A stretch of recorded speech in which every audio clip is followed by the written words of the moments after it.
India spends just 0.65% of its GDP on defense research and development. Yes, you heard that right.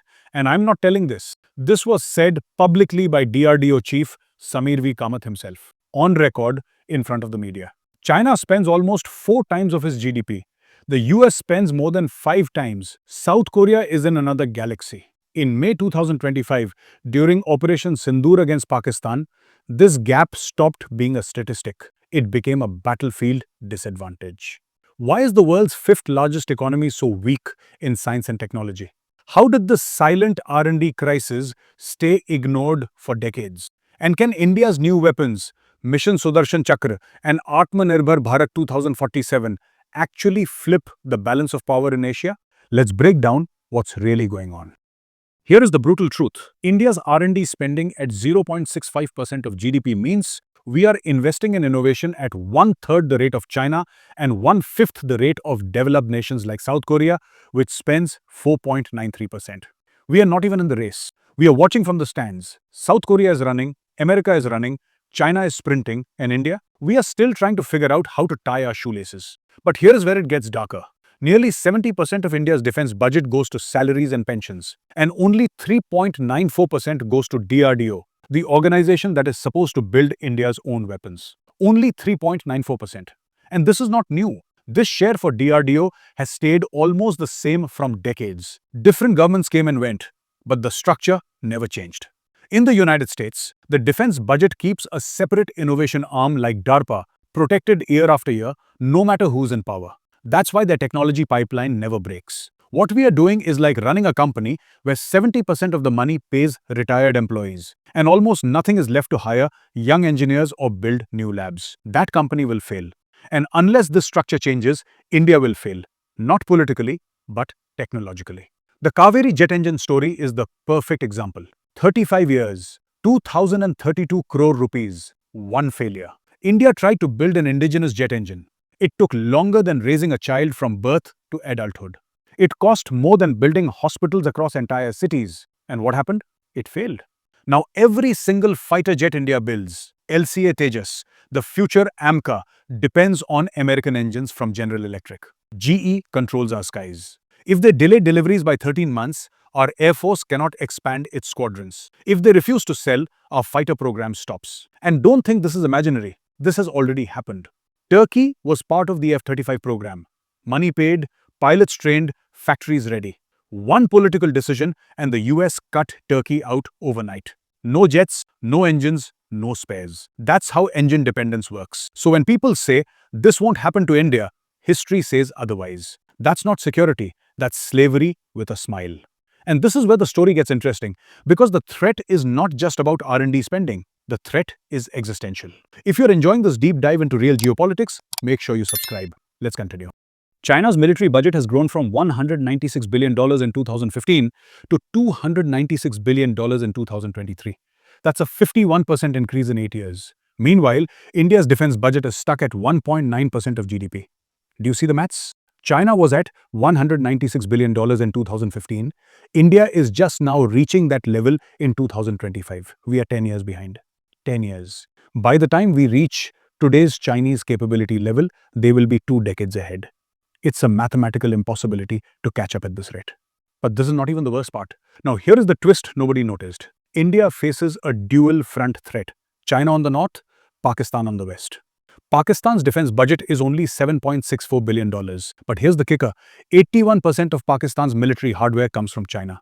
That means Pakistan is not fighting us alone. It's fighting us with Chinese weapons, Chinese technology, Chinese strategy. China is fighting India through Pakistan. China is multiplying pressure on 2 borders simultaneously. We have to defend north and west at the same time. We can't. Our defense budget cannot handle a 2-front war if we stay dependent on foreign suppliers. If a war starts and America stops supplying us engines, or if Russia delays submarines, or if Israel stops selling drone technology, we lose. We actually lose. In May 2025, India conducted Operation Sindoor. Precision strikes, indigenous weapons. The operation worked perfectly. It proved something crucial. Our indigenous systems are effective. They work. But here's the reality check. That operation was a limited strike. What happens when we need sustained operations? What happens when we run out of imported spare parts? What happens when the supplier says no? The answer is terrifying. We collapse. But this is where the story shifts because India is not sitting idle. The government understands the crisis. In 2020, PM Modi launched something called Atmanirbhar Bharat, self-reliant India. Not isolation, not rejecting the world. Self-reliance means building our own capability so we never have to beg from anyone. The vision is 2047, the 100th year of independence. By 2047, India will make its own advanced weapons, complete self-reliance, no dependency. Here's the concrete progress. India's defense sector domestic production reached 1.27 lakh crore rupees in 2023 to 2024. That's $14.31 billion. That's growth. Defense exports are targeting 50,000 crore rupees by 2029 to 30. Armenia bought Pinaka missile systems for $251 million. Other countries are watching. India is becoming a weapons exporter, not just an importer.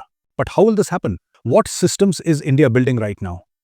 The Advanced Medium Combat Aircraft, AMCA, India's stealth fighter. First flight in 2028, induction in 2035. This is India's answer to China's J-20. India's answer to fifth-generation air superiority. Currently, China has stealth fighters, India doesn't. That's a 5 to 10 year technology gap. The J-20 can penetrate Indian airspace. Indian air defenses can't stop it. Our fighters are sitting ducks. AMCA changes that. From 2035, India will have its own stealth capability. But that's still 10 years away.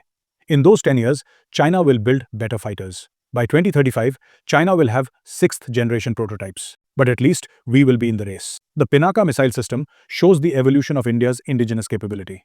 Original Pinaka, 40 km range, unguided, area weapon. Pinaka Mark III, 120 km, guided, precision strike. The new version can hit targets nearly 3 times deeper. Pinaka Mark IV coming soon, 300 km. 300! That's longer than the distance between New Delhi and Agra. You can fire from Jaipur and hit targets in Lahore, without crossing the border, without international incident. Pure strategic advantage. But the real game begins now. Rudram 2 missile. This is an air-to-surface missile designed to destroy enemy air defenses. Think about it logically.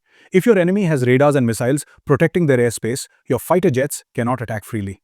You have to destroy the radars first. You have to blind them. Then your aircraft can attack. Rudram 2 does exactly that. It's passive. It hunts radar signals. It finds the radar station. It destroys it. Now the sky is open for your fighters. This is not a copycat technology. This is indigenous innovation, completely Indian. First successful test was conducted on May 29, 2024, from a Sukhoi Su-30 fighter. It worked. Compare that with American HARM missiles or Russian Kh-31P. Rudram 2 is at their level, not behind, at their level.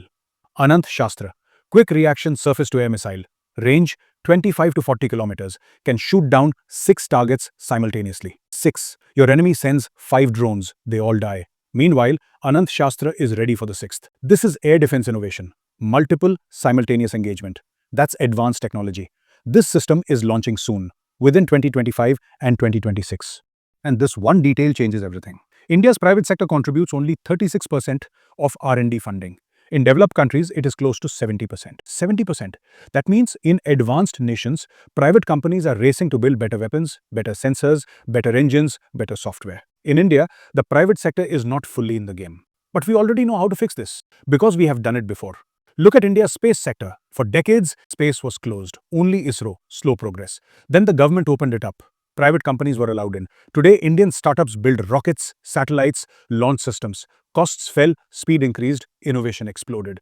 The same model works in defense. In Israel, private defense companies work closely with the military. The government guarantees purchases. So companies take risks, invest in R&D, and innovate fast. In the United States, most defense innovation comes from private firms, not government labs.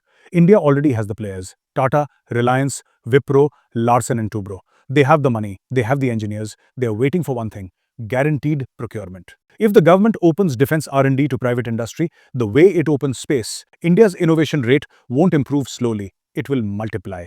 This is the real game changer nobody's talking about. But here's the uncomfortable truth. Technology takes time. Jet engines take 20 years, submarines take 10 years, stealth fighters take 15 years. We don't have the luxury of time. China is advancing every month. By 2047, we need to be ready. Not almost ready, actually ready. This means we need to spend more. We need to spend now. The DRDO chief announced that India will increase defense R&D from current 5 to 6% to 10% of the defense budget within 5 years. That's the promise, that's the plan.